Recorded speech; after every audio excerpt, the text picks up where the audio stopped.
Bonjour à tous pour ce nouveau face-à-face. Nous allons avoir comme invité un invité très particulier puisqu'il s'agit du président de la Ligue Tennis Grand Est, Lionel Ollinger, qui nous a fait l'honneur d'accepter notre invitation. On a plein de questions à lui poser. Vous avez été nombreux d'ailleurs à nous fournir en questions. On va les lui poser. On va demander à Lionel de se joindre à nous dans quelques instants et puis on pourra débuter cette interview. N'hésitez pas également à laisser quelques commentaires pendant cette interview. On y répondra. Allez, à tout de suite, Lionel. Si tu es avec nous, c'est le moment. On lance un petit clip et à tout de suite.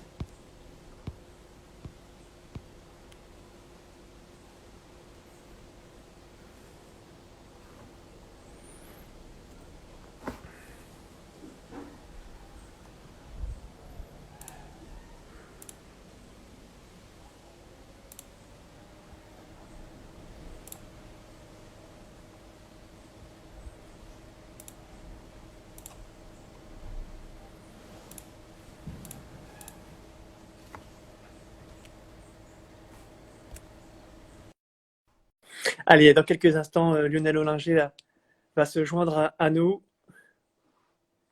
Je pense que c'est bon, c'est en cours. Bonjour à tous, effectivement, on va voir une très belle interview avec Lionel Ollinger, le président de la Ligue Grand Est de tennis. On est en attente de Lionel. Normalement, ça devrait le faire.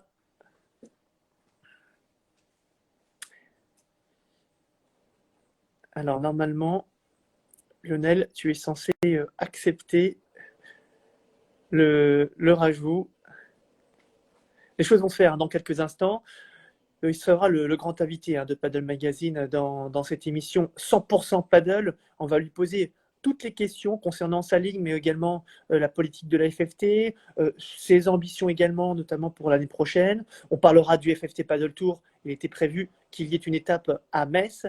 Beaucoup de questions qu'on lui posera dans quelques instants. Allez, on va essayer de se recontacter. On va essayer de se connecter à Lionel.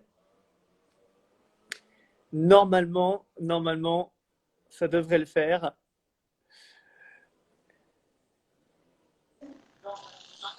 Ah, superbe. Voilà, je crois que On va y arriver. c'est On va y arriver pas, parce ma, qu'on avait fait un pas ma test. spécialité, Franck, finalement, mais voilà, on y arrive. On va y arriver, surtout qu'on avait fait un test ensemble tout à l'heure et ça avait parfaitement Ça a fonctionné. fonctionné. Bonjour à tous en tout cas et puis merci Lionel d'avoir accepté notre invitation. C'est vrai que tu arrives, j'ai envie de te dire, à point nommé. À point nommé parce que tu le sais, il y a beaucoup d'actualités qui concernent la FFT actuellement. C'est logique avec notamment cette crise sanitaire qui est inédite. Il faut que toutes les digues puissent s'adapter par rapport à quelque chose qui est, j'ai envie de dire, qu'on ne peut pas prévoir normalement. Euh, Comment ça se passe pour toi d'abord à titre personnel, ta famille et évidemment au niveau de la Ligue Grand Est, comment elle s'organise par rapport à cette crise particulière? Tout va bien, merci. C'est forcément une période particulière pour tout le monde. Ma famille va bien, je vais bien. On est resté confinés. Je travaille à domicile, bien sûr. À la Ligue, nous avons malheureusement la plupart des collaborateurs en chômage partiel, avec pour une partie d'entre eux une partie de leur temps de travail, un petit peu de télétravail. Mais voilà, il y a eu beaucoup de gens touchés, notamment bien sûr dans le Haut-Rhin, mais ça va globalement. Comment s'organise la Ligue face à cette crise? On a vu que certaines ligues, enfin chaque ligue avait sa manière de gérer aussi les crises. Parfois, il y avait certaines aides qui étaient apportées au club. Qu'est-ce qui a été organisé dans ta ligue pour faire face à cette crise? Alors évidemment, bon, on a travaillé en collaboration avec la Fédération française de tennis là-dessus. Il y a un grand plan de relance qui est organisé par la Fédération dans laquelle on va s'inscrire. On a été voir plus précisément ce dont on avait besoin, en particulier dans le Grand Est. On est une région évidemment très touchée. On a encore une visio avec l'ensemble des présidents des comités départementaux demain pour décider des orientations de ces aides-là. Mais bien sûr, les publics que sont enseignants, que sont les joueurs jusqu'à la 500e place ATP ou WTA, mais aussi les clubs seront évidemment à travers un plan de relance, que ce soit du soutien ou du crédit à 0%. Il y aura ces aides qui vont être ensuite mises en œuvre assez rapidement. Alors, c'est vrai qu'il fallait qu'on commence là-dessus puisque c'est normal entre le président de la Ligue Grand Est. Maintenant, avant de poursuivre sur l'actualité, je voulais qu'on fasse un petit point aussi, enfin, un focus sur toi parce que tu es un joueur de tennis, tu es avant tout un joueur de paddle aussi, je le sais, pour avoir joué contre toi. C'est vrai, j'avais pris une bonne volée, hein, tout de même. Ah oui, non, mais ça, non, en tout cas, c'était des bons matchs. Euh, Justement, je voulais qu'on refasse un focus. Quel est ton parcours? Comment tu es arrivé à ce stade-là en tant que président de la Ligue Grand Est? Il y a eu d'abord l'Alsace, ensuite il y a eu la Ligue Grand Est, mais avant il y avait aussi toute une vie. La Lorraine, la Lorraine. La Lorraine, pardon. Oh là là. L'Alsace maintenant, mais c'était la Lorraine. C'est pas très grave, j'adore les Alsaciens aussi. Euh, voilà, est-ce qu'on peut faire un petit focus sur ton parcours? Écoute, oui, le sport depuis le début, un papa président d'un club de handball, vice-président de la Ligue de handball, une maman présidente d'un club de tennis pendant 10 ans, moi entre tout ça, enseignant un petit peu le tennis, jouant pas mal au handball, c'est mon sport numéro un, et puis bien sûr au padel, dès l'instant où on a, à travers la Fédération française de tennis, récupéré cette organisation-là. Donc depuis tout petit dans le sport et après un parcours école de commerce assez classique, la volonté de ne pas travailler directement dans le sport. J'y suis maintenant après 20 ans, 25 ans, non pas arrivé, mais j'ai décidé d'y aller maintenant. Mais pendant 20-25 ans, je n'ai pas travaillé dans le sport. Mais en revanche, l'ensemble du bénévolat que j'opérais, c'était dans le milieu du sport. Donc président d'un club de tennis pendant 4-5 ans et ensuite un mandat à la Ligue Lorraine de tennis avec Sampiero Gavini, un mandat de président et puis maintenant le Grand Est. Donc voilà, baigné par le milieu du sport et par le bénévolat sportif depuis tout petit. Alors justement, c'était une question que je voulais te poser. Tu parlais de handball. Mais comment on fait pour passer du handball au tennis? Puisqu'à l'origine, tu l'as dit, tu es sportif, tu as plutôt des tendances, alors certes, les jeux de la balle, etc. Mais enfin, c'était plutôt du côté handball. Et puis à un moment donné, petit à petit, tu t'es retrouvé à être dans le tennis, c'est ça? Et puis, Ouais, c'est juste. Je joue en handball depuis tout petit. J'ai joué une saison en National 2. J'ai joué beaucoup en pré-fédéral. Enfin, au niveau, voilà, moi, j'ai un physique plus de handballeur que de tennisman. J'étais pivot, et voilà, mon père était président du club. On a monté un beau petit club à Bouzonville. Et maman en avait tellement marre de nous voir jamais là qu'elle a pris le club de tennis et je m'y suis mis en deuxième sport en fait. Et puis au fur et à mesure, le handball, c'est quand même très impactant et donc le tennis a pris le pas sur le handball. C'est comme ça que mais jouer à la fois dans un sport collectif et faire un sport individuel, c'est extrêmement complémentaire. Et aujourd'hui, c'est vrai que le sport collectif et le handball me manquent et je le retrouve qu'en championnat par équipe en tennis, mais c'est pas suffisant, quoi. on ne sait jamais, mais d'ailleurs, c'était une question qui avait été posée sur Paddle Magazine. D'ailleurs, un internaute qui doit bien te connaître, puisqu'il parlait de handball et qui disait, mais à quand un Lionel Ollinger dans une fonction dans le handball, peut-être fédération, ligue, je ne sais pas. Bon, voilà, Mon papa a très bien fait ça avant moi et on peut pas. Il faut être raisonnable. Je pense que voilà.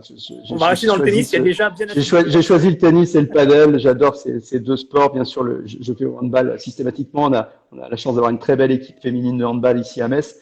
Mais voilà, je donne déjà beaucoup de temps en effet pour le tennis et j'en suis ravi. Alors effectivement, vous dites les internautes que le handball est déjà un sport très fort avec notamment les Karabatic. Oui, c'est vrai que c'était partie de ces grands noms. On va maintenant plonger à fond dans l'actualité. Évidemment, on parlait de déconfinement tennis, déconfinement paddle. On le sait, le 11 mai, le tennis, les clubs de tennis pourront réouvrir avec un contrat avec des règles spécifiques. Et puis à côté de ça, le paddle, eh bien non.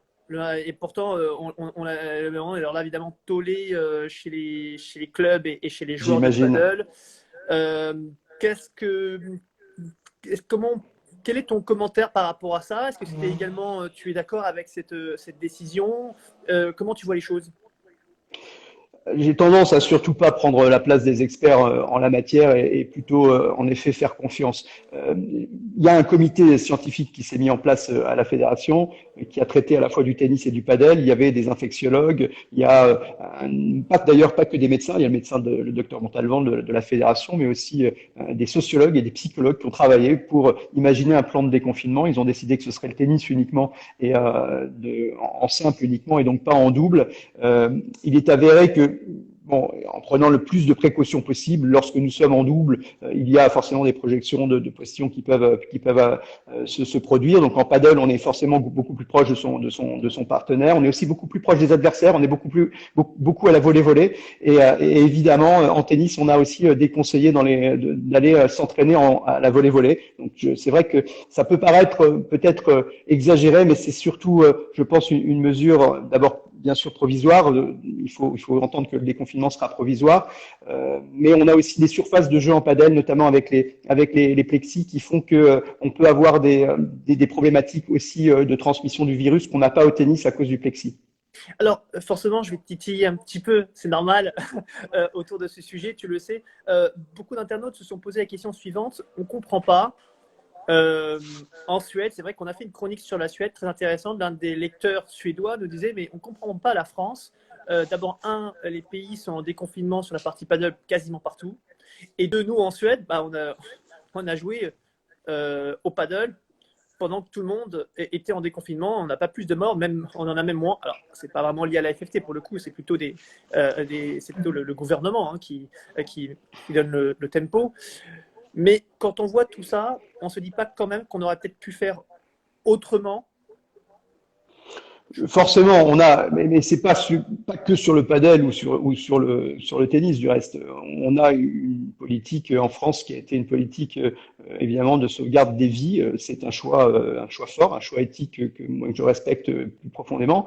Dans les pays du Nord, ils ont fait souvent en effet un choix davantage où le curseur a été mis davantage sur la partie économique. C'est un autre choix. Dans le cadre du sport, évidemment, c'est plutôt ceinture et bretelles ici en France également. J'en conviens. Et donc, on est aujourd'hui complètement soumis aux décisions ministérielles. C'est même pas la fédération sur ce sujet-là qui est intervenue. C'est même pas une décision de la fédération de tennis. Mais c'est vrai que en fonction des pays, en fonction de la capacité aussi à soigner, parce qu'à l'arrivée, finalement, c'est ça qui est important. Eh bien, il y a eu plus ou moins de souplesse dans la possibilité de reprendre le sport. Je regrette, je pense que le padel va rapidement maintenant pouvoir effectivement être réouvert. Je l'espère, j'y travaille. On a travaillé sur ce sujet-là aussi concernant le tennis. Je pense qu'à partir du 2 juin, on y verra plus clair en France. Alors, pour parler aussi un tout petit peu de tennis quand même, on a vu des clubs qui ont dit que finalement, autorisation ou non, ça ne change pas grand-chose. Les normes sont tellement importantes, sont tellement nombreuses, qu'il est techniquement quasi impossible de réouvrir en respectant toutes les normes qui sont imposées par la FFT, par le gouvernement. Finalement, il vaut mieux un message clair, on ne peut pas, tant qu'on ne peut pas vraiment réouvrir.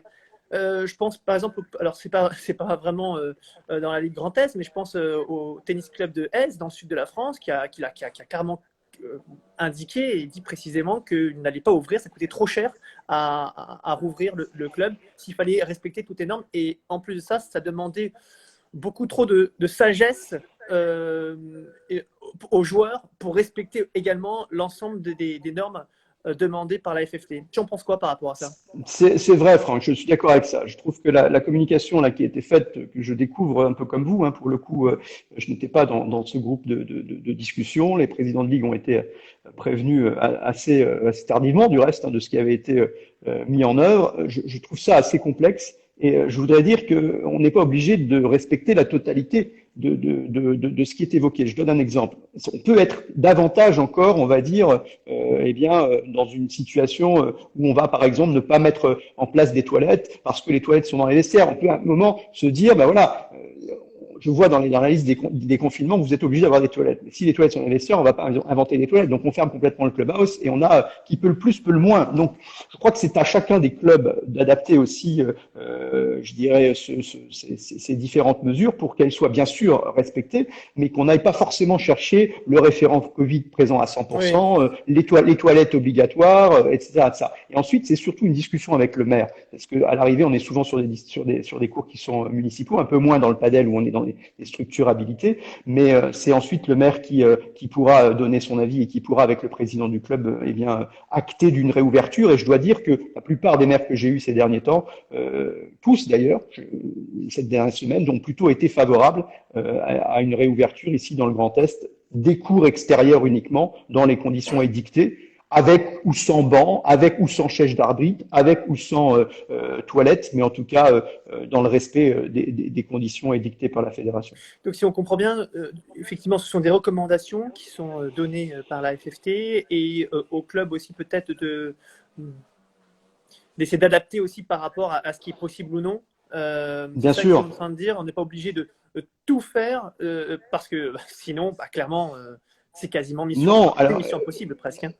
la chose la plus simple, c'est d'enlever tout ce qui est, on va dire, vecteur de transmission du virus sur le court, et puis fermer les endroits qui peuvent être vecteurs de transmission du virus en dehors. Donc, si tu vas sur le court extérieur, tu as simplement à mettre, effectivement, à utiliser la poignée, eh bien, tu désinfectes uniquement la poignée. Si en revanche, tu as des bancs, tu as une chaise d'arbitre ou tu as d'autres éléments, c'est là où ça devient plus compliqué. Donc, je crois qu'il faut reprendre maintenant. On a besoin de reprendre le sport, on a besoin d'aller jouer au tennis, on a besoin d'aller jouer au padel. Il faut bien sûr être intelligent et respecter tout cela, mais il faut surtout en discuter avec son maire, avec son président de club et faire en sorte que dans les conditions qui soient des conditions respectables mais pas outrancières, eh bien on reprenne cette activité physique dont on a tous besoin. Pour rester sur ce sujet et voilà, on va ensuite switcher sur un autre qui concerne le FFT Paddle Tour, le circuit élite du paddle de la Fédération française de tennis. Mais pour rester un peu sur la partie confinement, deux questions. Tu as dit que tu n'avais pas été forcément sollicité par rapport aux dispositions qui ont été prises par la FFT. Finalement, tu as été mis au courant un peu en même temps que tout le monde. Ouais. Le président de la Ligue Grand Est, vice-président de la FFT. Alors, je ne suis pas vice-président de la fédération. Je suis vice-président du comité olympique et sportif, mais non, je ne suis pas. Je ne suis pas le meilleur ami de Bernard Giudicelli, comme tu peux t'imaginer. Pardon, absolument. Ce que je voulais dire, c'était quand on a un poste, enfin, on fait partie quand même des 13 présidents de ligue. Je ne suis pas un expert en la matière sur le plan administratif, mais est-ce que c'est normal que on va dire les présidents de ligue, notamment une ligue qui a été, je crois, l'une des ligues les plus touchées sur la partie coronavirus, qu'elle n'ait pas été sollicitée dans le cadre de ce plan? Question. On va pas faire de politique ce soir parce que je pense que ça n'intéressera aucun des joueurs de padel et honnêtement, j'essaie de m'en détacher, mais bien sûr que non, que c'est pas normal. Simplement, on est dans une gouvernance où souvent je suis d'accord sur le fond de ce qui peut être fait, mais je suis encore plus souvent pas d'accord sur la forme.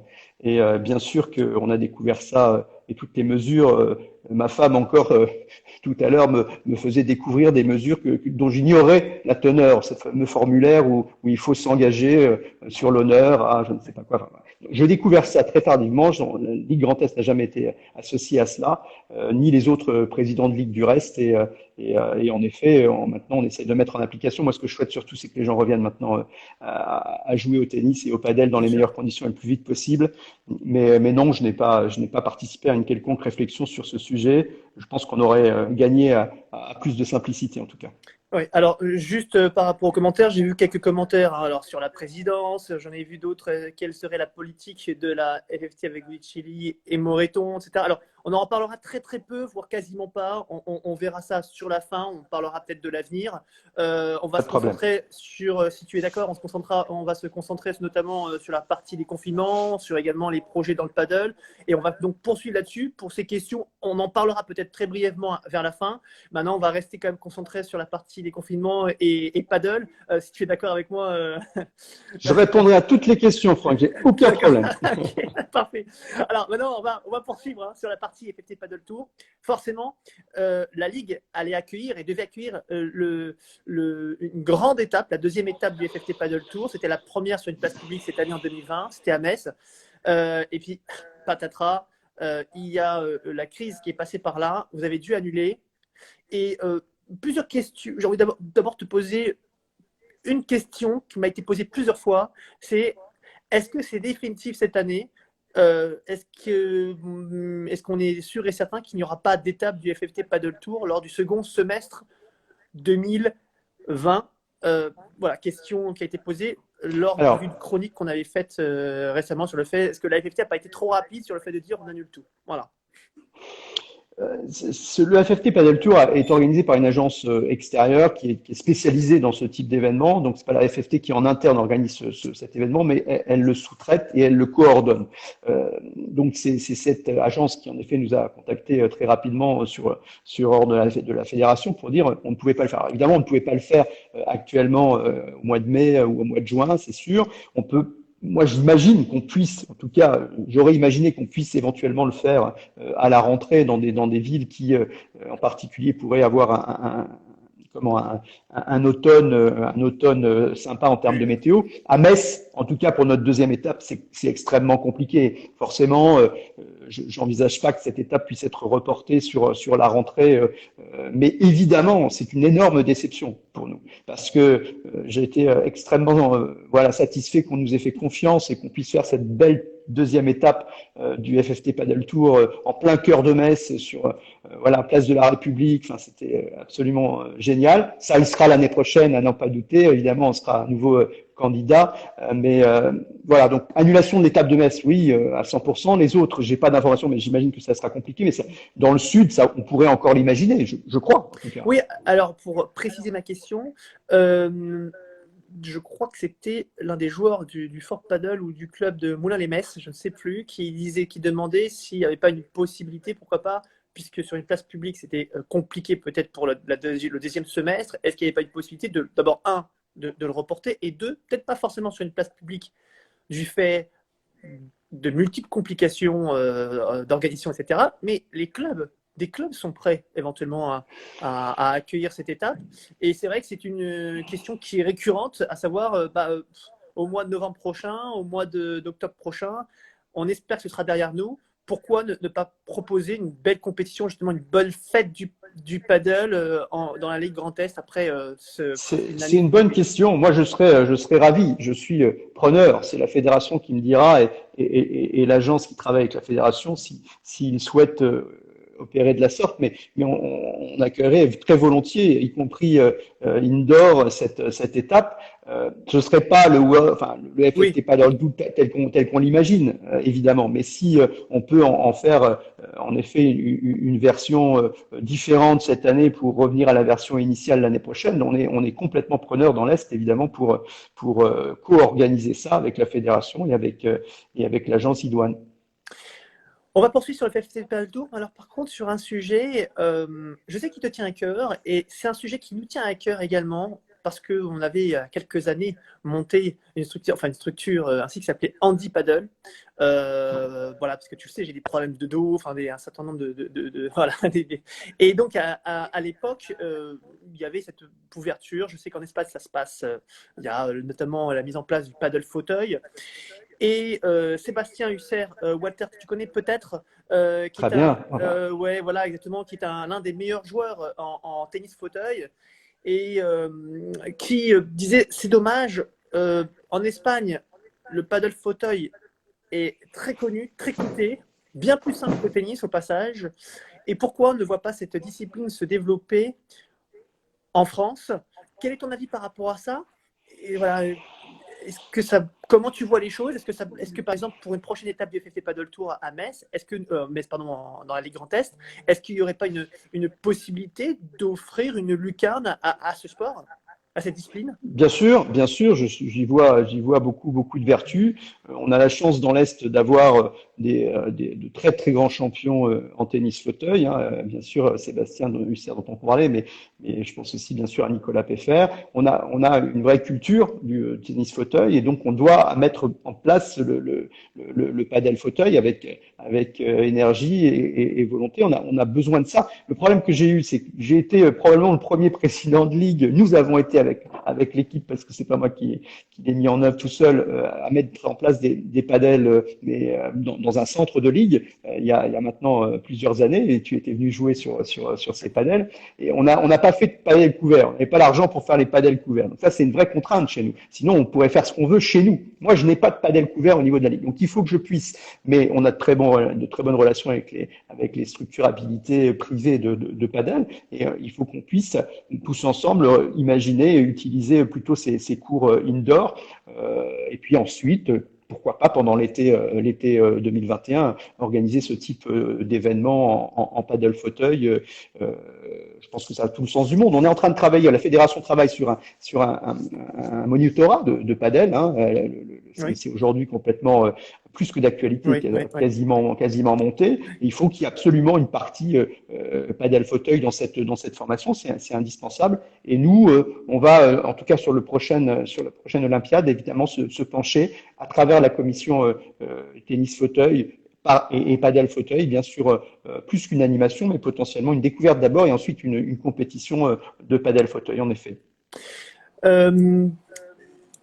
Sur la partie tennis, juste pour essayer de comprendre, c'est une question qui a été posée également hier, pour savoir sur la partie tennis, comment ça fonctionne en général. Il y a des tournois que vous organisez régulièrement dans la Ligue Grand Est, il y a des manifestations qui se font en termes même de réglementation. Il y a tout un processus à ce niveau-là. Oui, bien sûr, notre job, c'est d'organiser toutes les manifestations, toutes les compétitions du territoire Grand Est en collaboration avec les comités départementaux. C'est pour ça qu'on donne du temps, donc c'est notre ADN. Bien sûr, en ce moment, c'est très compliqué puisque jusqu'à au moins au mois d'août, il n'y aura pas de compétition, hein, ni en tennis ni en padel. Mais sinon, on a un calendrier sportif qu'on établit en ce moment, enfin qu'on valide en ce moment pour finalement le mettre en œuvre au mois de juin et qui démarre à chaque fois au 1er septembre de l'année qui suit, enfin, de la saison qui suit, et qui se déroule jusqu'au généralement 30 juin. Et puis l'été est plutôt réservé aux tournées, plutôt réservé aux tournois, voilà. Mais c'est complètement notre job. D'accord, très bien. Tu as parlé de monitorat parce qu'il faut savoir qu'on est en double live, on est en live également sur Facebook. Sur Facebook, il y a le club de ADN Sport que tu connais qui propose du paddle là-bas et qui nous demande si le monitorat réservé, le moniteur dont tu parles, sera réservé qu'aux professeurs de tennis ou ce sera une formation qui se trouvera à tout le monde, même ceux qui n'ont pas on va dire, de formation de paddle, de tennis initiale. Alors, je ne crois pas me tromper. J'ai eu une toute petite présentation de ce sujet, mais qui est encore pas complètement sec. Mais pour moi, évidemment, ça est ouvert à tout le monde. Hein. C'est pas les joueurs de padel sont pas forcément des joueurs de tennis, on le sait, en particulier dans notre pays. Donc voilà, ce que je peux vous dire, c'est que c'est une formation qui va probablement faire environ 250 heures. Donc c'est une vraie formation. C'est quelque chose de sérieux qui délivre un diplôme, voilà, validé derrière, agréé, enfin quelque chose de vraiment sérieux. Alors c'est pas le volume horaire d'un diplôme d'état de tennis, mais c'est quand même un volume horaire important et ce sera ouvert évidemment à la fois aux enseignants de tennis, peut-être dans une version allégée par rapport à ces 250 heures, parce qu'il y a probablement une partie commune, et puis à ceux qui n'ont pas aujourd'hui le diplôme d'état du tennis. Allez, pour terminer un peu sur la partie formation, enfin plutôt FFT Paddle Tour, c'était notre sujet juste avant. J'ai vu que vous y en avez quelques-uns, notamment sur Facebook, qui demandaient, alors tu as déjà un petit peu répondu, mais question plus générale, est-ce que tu ne penses pas alors c'est Nathalie qui nous demande si ça n'a pas été prématuré, les annulations en cascade des championnats de France, des P2000, il y a maintenant un mois et demi. Pourquoi avoir été aussi rapide dans les annulations? Pourquoi ne pas avoir plutôt mis ça un peu en attente, en stand-by, en disant bon écoutez, a priori c'est pas certain que ça se poursuive, ça va dépendre du coronavirus, on va voir comment on s'organise au lieu de tout de suite annuler, créant forcément un mécontentement général dans le milieu du paddle. Je vois que vous êtes comprends. Je comprends. Je répète malheureusement que dans une gouvernance fédérale très jupitérienne, c'est un mot à la mode, où les 13 présidents de ligue constatent davantage les décisions prises plutôt qu'ils n'y participent. Je n'ai absolument pas pris part aux discussions concernant ce calendrier. Je ne vais pas me défausser sur la question parce que je vais vous donner mon point de vue. Je pense que c'est toujours important de raison garder et de ne pas se précipiter dans toute forme de décision. Il y a des décisions qui sont impératives, qui sont liées à des conditions sanitaires que le gouvernement nous impose, mais qui s'inscrivent dans un calendrier qui est un calendrier évidemment à 1 mois, 2 mois, 3 mois. Je ne comprends pas toujours quand on a lu la totalité d'une saison, d'autant quand on peut aller aussi fortement et aussi vigoureusement sur le repositionnement d'un tournoi qui est évidemment beaucoup plus important que le FFT Padel Tour, qui s'appelle Roland-Garros. Mais je crois que quand on est capable eh bien, de prendre une décision, qui est une bonne décision, de vouloir défendre Roland-Garros et de pouvoir repositionner ce tournoi sur cette saison-là, il ne faut pas non plus sur les autres disciplines et en particulier sur les tournois qui pourraient être évidemment très différents. On ne parle pas de la même chose, mais prendre des décisions aussi radicales.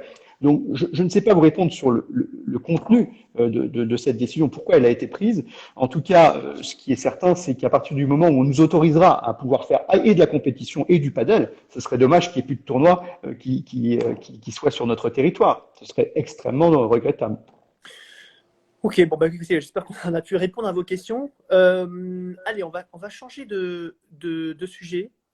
On va parler de la partie olympique, des Jeux olympiques. On sait que tu as un gros pied dans ce domaine-là. C'est vrai que c'est un thème qui revient régulièrement, le paddle au JO, le paddle en 2024.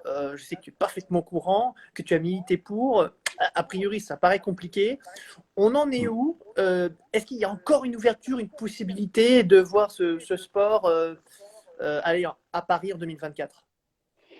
Alors, moi, je ne suis que le vice-président du comité régional olympique et sportif du Grand Est. Donc, je ne suis pas au comité national olympique et sportif, et je n'ai pas encore moins le moindre avis ni le moindre rôle à jouer au niveau du CIO.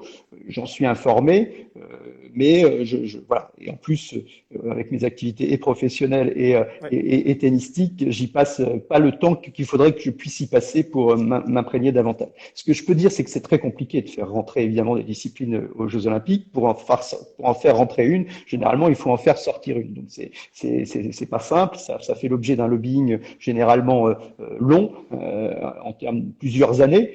Je crois que le padel, depuis en particulier la défense que la Fédération française de tennis doit avoir de cette pratique, et évidemment, tu sais que moi, je suis 2000%, je joue plus au padel qu'au tennis depuis 2 ans et demi maintenant, voire 3 ans.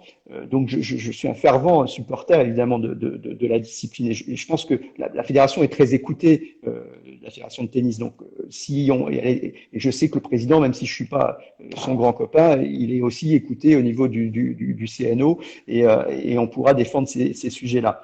Paris 2024, ça semble probablement compliqué. Enfin, tout ça est déjà bien dans la boîte. Mais c'est tellement un sport spectaculaire. Ce serait tellement un sport à montrer à la télévision, à faire découvrir rapidement. Le volley a été un sport, le beach volley, pardon, a été un sport olympique. Alors que on aurait pu se dire pourquoi? Parce que c'est extrêmement spectaculaire. Donc moi j'y crois beaucoup. C'est télégénique? Sur Paris 2024, c'est compliqué. Mais bien sûr, télégénique. C'est absolument, c'est incroyable. Et puis voilà, ça réunit beaucoup de critères. C'est des matchs qui sont assez rapides.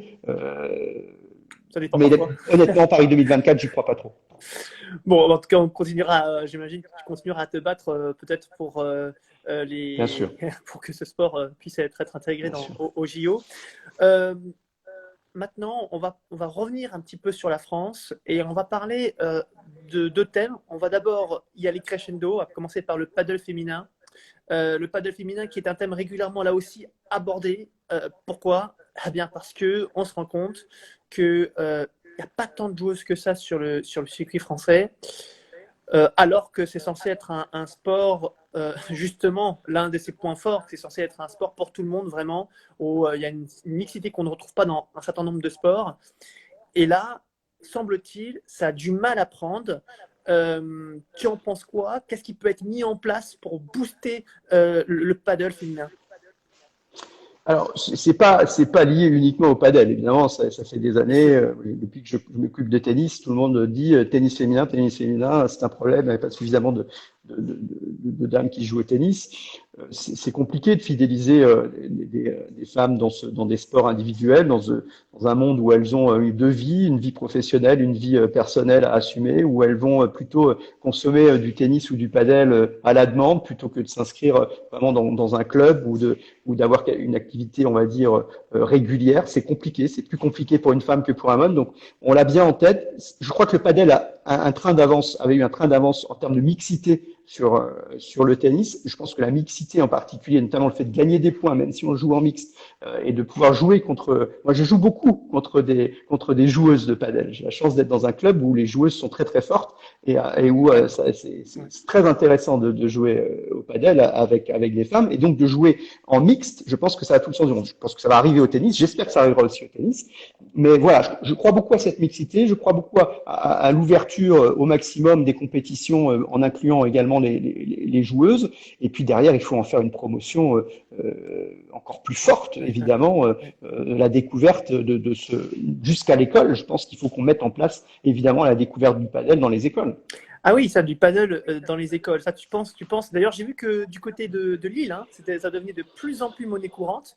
Bien sûr. Tu penses dans la Ligue Grand Est, il y a cette possibilité, cette ouverture de proposer, de faciliter l'accès au paddle aux écoles? Il nous faut des équipements, il nous faut encore plus d'équipements, mais on en a déjà, il en existe et on peut les utiliser. Les écoles utilisent les équipements à des moments où évidemment les compétiteurs et les joueurs de loisirs ne les utilisent pas, donc ça a du sens. C'est facile d'appréhension le paddle, beaucoup plus que le tennis, on s'y amuse tout de suite, donc c'est quand même très très intéressant. Et bien sûr, on est en compétition avec tous les sports, et donc il faut à un moment acculturer nos gamins au padel le plus tôt possible parce que sinon ils vont aller se perdre sur un autre sport beaucoup plus rapidement. Donc si on veut les capter, c'est le plus tôt possible et c'est une piste évidente. Alors là, on n'est pas que sur le padel féminin, on est sur le padel en général, mais il faut qu'on prenne évidemment les enfants le plus tôt possible et qu'on les amène dans les clubs de padel. Je pense que les structures habilitées de padel couverts, en tout cas dans le Grand Est avec qui on travaille, seraient tout à fait open à ce type de démarche. Eh bien, tu parlais de clubs privés. On va en parler justement. Alors là, c'est un petit peu le sujet explosif du moment, peut-être avec certainement le sujet des confinements, mais c'est vrai qu'on voit depuis de nombreux mois, peut-être, j'allais dire 1 à 2 ans, mais aujourd'hui ça gonfle.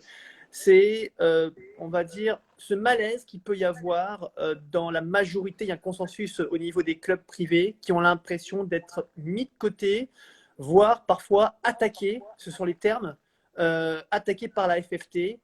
Je donne plusieurs mots qui ont été, par certains même, qui ont été publiés ou qui ont été carrément dits publiquement. Par exemple, pourquoi la FFT nous propose, on a besoin d'aide et au lieu de nous aider, elle va nous mettre à quelques kilomètres d'intervalle 2, 3, 4, 5 clubs de tennis qui vont proposer un ou deux terrains et ils vont les subventionner alors que nous, on n'a pas un seul euro, on leur demande de l'aide et au lieu de ça, ils vont nous mettre plein de petits clubs tout autour. C'est qu'un seul exemple, mais j'aurais pu parler également d'un autre thème dont on m'a parlé. On parlait de. Alors, j'étais pas là, enfin, si j'étais là, mais je connais mal cette époque. C'était une politique de la FFT à une époque où on investissait à fond dans le tennis, on mettait des terrains de tennis un peu partout. Et aujourd'hui, on en. Moi, j'étais né, c'était en 83, après la victoire de Noah. Je suis né en 83. C'est censé être. Quelle année, quelle magnifique année! En tout cas, il paraît. Bon, voilà, aujourd'hui, beaucoup disent qu'on en paie, en tout cas dans le milieu du tennis, les pots cassés suite à cette politique-là. Est-ce qu'aujourd'hui, il ne faudrait pas, plus globalement, d'ailleurs, c'est un thème qu'on avait abordé sur Paddle Magazine, est-ce que la crise du tennis ne pourrait-elle pas aider le paddle à mieux se développer aujourd'hui? Est-ce qu'on ne pourrait pas se servir de l'expérience du passé pour ne pas recommettre les mêmes erreurs sans, encore une fois, et ça, c'est ça qui est très intéressant, c'est que même les clubs municipaux sont postérieurement à la construction des terrains de paddle, mais sont d'accord avec les clubs privés, à savoir, oui, qu'il faudrait qu'il y ait une logique géographique et qu'on arrête de absolument dire on veut 5 000, on veut 10 000 terrains, on veut 20 000, peu importe qui demande quoi, on met les terrains. Voilà, il y a un consensus un peu général. Tu en penses quoi de ce thème un peu particulier? Enfin, particulier non, mais C'est un sujet que je connais bien et que je défends, mais bec et ongles, parce que je pense que je suis pas aligné avec tout le monde sur cette. J'adore ne pas être aligné sur des sujets de ce type-là, et je pense que ceux qui imaginent que le tennis marchand ou que le padel marchand, donc dans des structurabilités, est cannibalisant pour le tennis associatif se trompent.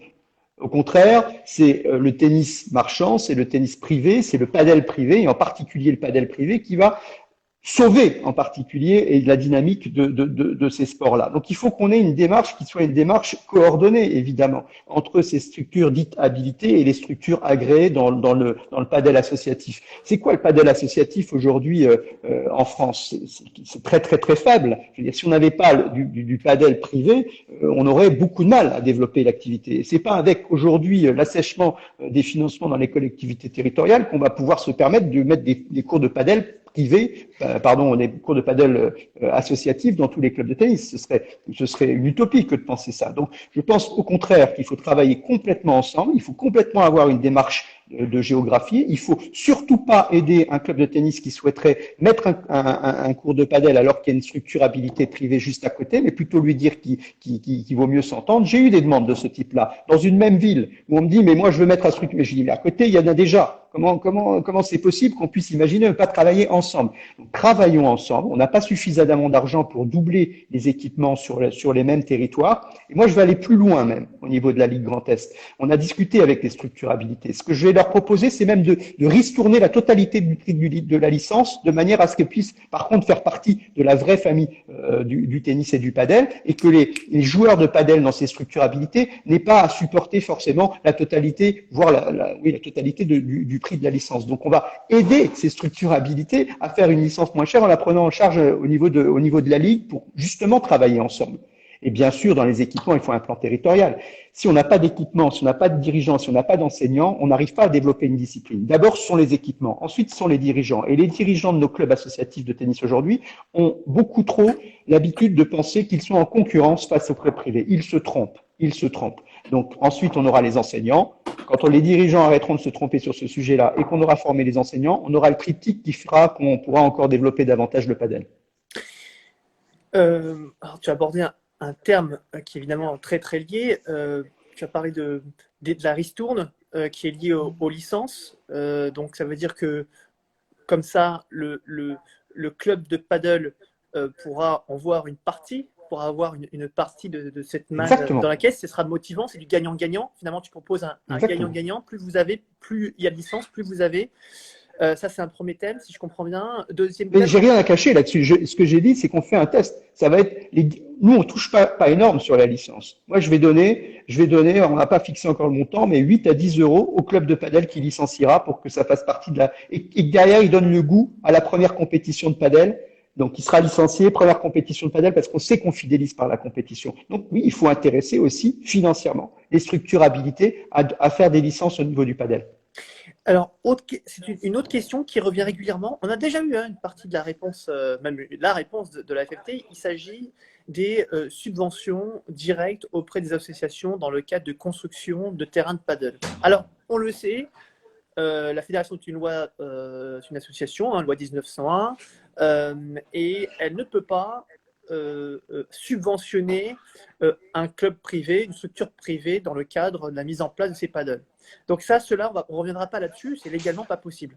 Même si effectivement, on peut comprendre qu'il peut y avoir des distorsions de concurrence. D'ailleurs, j'ai vu qu'il y avait un certain nombre d'acteurs qui reprenaient ces termes, dont Gilles Moreton, qu'on avait interviewé il y a quelques mois par rapport à ce sujet.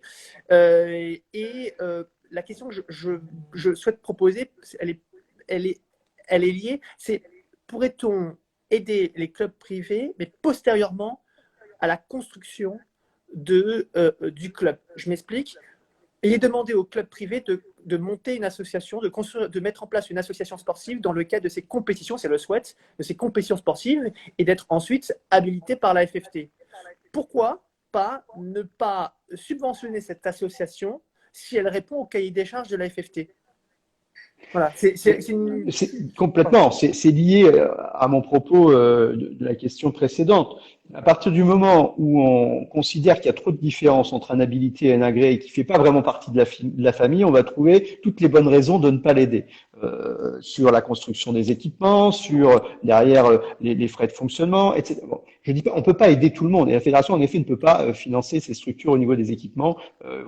Tu l'as dit fort justement.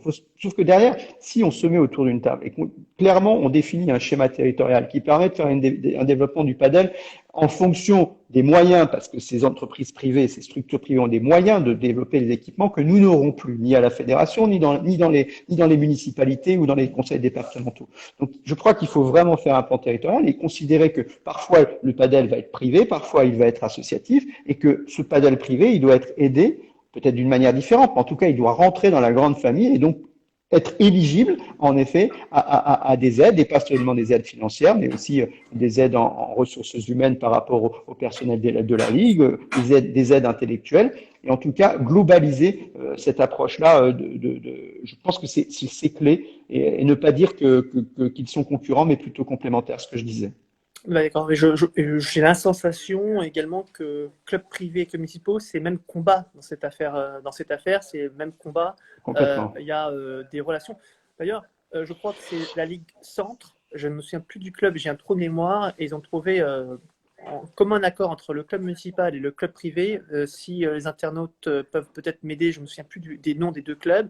Il y a eu vraiment une très belle relation, une convention d'ailleurs qui a été mise en place entre ces deux clubs. C'est du gagnant-gagnant pour les deux clubs. Et finalement, c'est de ça dont tu es en train de parler, c'est de trouver vraiment un Absolument. cercle vertueux. Et j'ajoute que dans le tennis, c'est possible, puisqu'il y a des tournois qui sont des sociétés privées qui bénéficient d'aide de la part de la fédération. Donc, je ne vois pas pourquoi des sociétés privées dans le padel, à un moment ou à un autre, ne rentreraient pas dans le jeu, de manière concertée, bien sûr, mais je pense que c'est important. Alors, je vais juste revenir en arrière, si tu me permets, parlant Parfait. justement des organisations de structures privées. Je pense évidemment à la National Tennis Cup, National Paddle Cup. Je pense à la Paddle Pro Cup. Je pense à d'autres organisations liées au paddle. Ce sont des structures privées. Aujourd'hui, elles génèrent, alors je pense forcément à la National Tennis Cup, qui est une entité qui est une grosse entité, qui est la plus grande compétition nationale de tennis pour amateurs. Moi, j'y ai joué plein de fois, il y a 15 ans, il y a 10 ans, enfin voilà, dans le tennis. J'ai découvert ça cette année, c'est fantastique. Fantastique. Le travail fait par l'équipe de. Je suis un enfant de cette compétition-là. L'équipe est juste exceptionnelle. Il y a un vivier et un monde. Il faut vraiment y aller pour le croire. Je sais que tu y allais et ça a permis de. C'est vrai que quand on en parle, les gens ne se rendent pas vraiment compte, mais c'est un événement qui est juste exceptionnel. Il y a beaucoup de personnes justement qui reviennent chaque année pour cet événement parce que c'est assez magique. Et manière assez incroyable, et je l'ai appris il y a 2 ans. Je crois que c'était Michael Liodra d'ailleurs qui est sur scène avait dit je m'étonne que la FFT ne s'investisse pas plus dans cette compétition-là. Je m'en souviens, j'étais là, je faisais partie du public, c'était à 2-3 ans, et c'était sur la scène. Et à ce moment-là, je dis ah bon, il y a un truc qui est étonnant, on met des millions d'euros sur plein d'événements. Celui-ci peut-être l'un des plus importants en France, et on sait que c'est compliqué d'organiser ces événements-là. Je veux dire, on peut croire que c'est simple, mais pas du tout, c'est très compliqué. Et pourquoi? Qu'est-ce qui se passe? Et voilà. Bon. Je crois que ça nous dépasse, Franck, ce sujet-là. C'est un sujet qui, j'espère, ne s'arrête pas à des conflits purement d'hommes, et en particulier ou à je ne sais pas, à une histoire qui voudrait que on n'aide pas les organisateurs de ce tournoi parce qu'ils n'auraient pas bien, eh bien, ils se seraient pas positionnés dans le bon camp à un moment ou à un autre, si tu vois ce que je veux dire. Je trouve ça absolument hallucinant. Moi, je l'ai découvert trop tard, cette compétition. Elle est absolument extraordinaire, tant en tennis qu'en padel. Je l'ai dit sur la scène du Cap d'Agde lorsque j'ai, avec Christophe Lesage et Gilles Moreton, inauguré avec eux cette compétition cette année. Ça devrait être la Coupe de France, le championnat de France du tennis amateur et du padel amateur. Enfin, c'est une fête incroyable. Donc oui, ça n'est absolument pas aidé, je le confirme, par la fédération, et c'est une ineptie absolue. Pour rappel, hein, ce sont 6000 personnes, enfin, chaque fois que j'y vais, c'est 6000 personnes, à peu près 2000 pratiquants. En général, ils arrivent en bande, c'est-à-dire en famille, en bande, enfin, c'est la grosse fête pendant une semaine. Bon, voilà, c'est un peu un cri du cœur parce que là, C'est pour le le coup, tennis, c'est le super. paddle qu'on aime, c'est les moments qu'on aime, c'est des partages qu'on aime, c'est vraiment ça. Voilà, j'ai qu'un regret, c'est de ne pas y avoir été plus tôt. Allez, on va terminer sur un thème, on va dire, sur le futur. On a déjà un petit peu parlé, plutôt sur deux thèmes. D'abord, et j'ai vu qu'il y avait quelques questions sur Facebook et sur Instagram, des questions qui concernaient l'avenir, l'année prochaine, 2021. Comment c'est en train de se mettre en place, comment ça, comment ça va se passer la suite des événements, avec qui tu vas travailler, et j'ai même vu plusieurs fois quelqu'un qui disait, bon, peut-être un ami ou un supporter, Monsieur Ollinger, Lionel Ollinger, président. Bon, donc, bon, Non. voilà, alors, comment on se positionne par rapport à ça? Quelle va être la marche à suivre cette année pour les élections de 2021? Il y a des élections en effet à chaque fois dans les Olympiades, hein, donc post-Jeux Olympiques. Les Jeux Olympiques sont reportés à 21, on le sait, mais les élections devraient se tenir entre, on va dire, décembre et mars ou avril pour l'Olympiade dite de Paris, puisqu'il avait dû amener jusqu'à Paris. Il y a, et c'est pas une nouveauté, la reconduction, en tout cas le souhait de réélection de Bernard Gulicelli, qui l'a annoncé il y a bien longtemps dans le journal du dimanche. Et derrière, il y a Gilles Moreton qui a annoncé aussi dans l'équipe monter une équipe justement pour effectivement postuler à cette fédération. Ce qui se trame, c'est, je vois pas aujourd'hui en tout cas une troisième équipe qui pourrait pointer le bout du nez. Tout le monde sait, je m'en cache pas depuis très longtemps, à la fois sur le fond, sur lequel je suis encore une fois souvent d'accord sur ce qui est fait, même si je pense que tous les choix, toutes les orientations ne sont pas bonnes, mais sur la forme actuelle de la gouvernance de cette fédération, je m'y oppose complètement. Je trouve qu'on est absolument pas tourné suffisamment vers les clubs et qu'on est complètement égocentré. Et je peux pas accepter ça. Donc bien sûr, mon choix, il est évidemment de me tourner vers Gilles Moreton. Ça fait bien longtemps qu'on en discute ensemble. Je n'ai aucune ambition personnelle pour être bien trop occupé au niveau professionnel, personnel, et puis avec la Ligue Grand Est, on a beaucoup de travail encore à faire avec les équipes, avec les comités départementaux, parce que c'est pas simple de faire une grande ligue de ce niveau-là. On a de très bons résultats dans la Ligue Grand Est et on en est très fiers, mais on a besoin de consolider tout ça. J'ai dit que je refaisais un mandat avec eux. Je vais me concentrer évidemment sur cette Ligue Grand Est, mais bien sûr, je donnerai toutes mes forces pour que Gilles Moreton puisse, avec une équipe fantastique derrière, remporter la fédération au moment venu. Allez, dernière question, Lionel. D'ailleurs, c'est une question que vous avez indiquée, chers auditeurs, plusieurs fois, mais comment fait-il pour faire autant de choses? Alors là aussi, c'est vrai que tu as dit, on a dit que tu étais le vice-président du comité régional olympique et sportif Grand Est. On a dit que tu étais le président de la Ligue tennis Grand Est. Déjà, ça doit quand même être, sans parler évidemment de la famille, etc. Bon. Et il y a aussi des activités extra professionnelles, extra tennis, extra paddle, puisqu'il s'agit d'un poste que tu as eu récemment, je crois. Tu es directeur général de l'immobilière du Stade Saint-Symphorien de Metz depuis décembre dernier. Avec ce qui est en train de se passer aujourd'hui, à mon avis, je ne sais pas comment ça se passe, mais ça doit être très chaud aussi. Ça rejoint finalement les commentaires des internautes, à savoir comment on fait pour tout gérer. Eh bien, est-ce qu'on peut tout gérer? Alors, on gère pas toujours très bien, ça c'est sûr, et je donne priorité à ma vie professionnelle. Ma vie professionnelle, c'est bien d'être directeur général de l'immobilier Saint-Symphorien, et c'est pas d'être président de la Ligue Grand Est ou au Cross ou à la Fédération française de tennis. Je donne tout mon temps libre au tennis et je donne toute mon énergie professionnelle et en effet de longues journées en ce moment pour trouver des solutions à un homme fantastique qui est le président Bernard Serin, qui a racheté le Stade Saint-Symphorien ainsi qu'un centre d'entraînement qu'ils ont fait sortir de terre très récemment avec une restructuration complète de l'environnement du SMS.